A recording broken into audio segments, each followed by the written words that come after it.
ها؟ والله حفظنا يا استاذ نسيم، انا مجاوب سؤالك ده 5 مرات لحد دلوقتي. معلش يا سيدي، جاوب سادس. ايه المشكله؟ كنت فين ليله الحادث؟ ايه الاخبار؟ اهو بنراجع الاقوال كلمه كلمه. حرف حرف، نفس نفس يا نسيم. انتوا مطلوبين للتحقيق، ومش قدام وكيل نيابه، قدام قاضي، وللاسف مش زي اي قاضي. يعني كلامكم لازم يبقى موزون، مفيش حد فيكم يفتي ويزود كلمه من عنده. مفهوم؟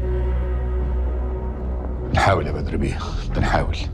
مفيش بنحاول، في هيحصل، في لازم.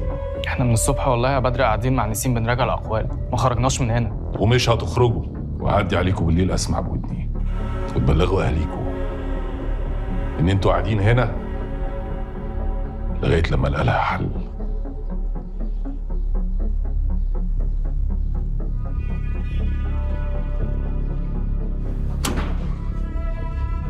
ها يا سيدي، كنت فين ليله الحادث؟ كانت مريم عند عمر في الفيلا، ها؟ بنتفرج على ماتش ريال مدريد وبرشلونه، وبعد الماتش خليت اسماعيل يوصلها بعربيتي. مريم كانت زميلتنا في الكليه. بس باباكي على فيسبوك كاريزما.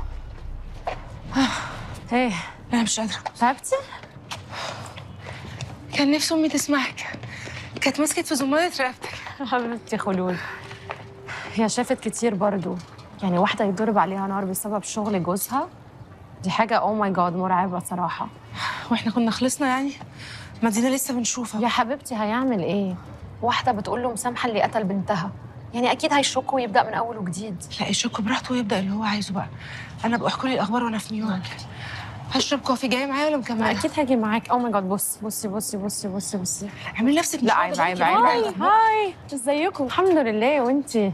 تمام، مبسوطة اني شفتكم. واحنا كمان. على فكرة أنا كنت لسه في سيرتك مع ياسين امبارح. كنت بقول له يعني إن احنا كنا مع بعض في الجامعة وكده. أيوه.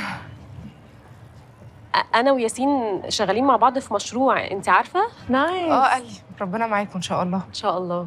وأنت أخبار الانتخابات إيه؟ تحفة. أنا معاكي وفي ظهرك. بجد؟ عايزين الستات بقى تسيطر في إدارة النادي هنا. أكيد. هتجري؟ هشوفكوا وقت تاني. باي. في ظهرك، بقيتوا صحاب قوي امتى كده؟ She's very nice. بلدي انت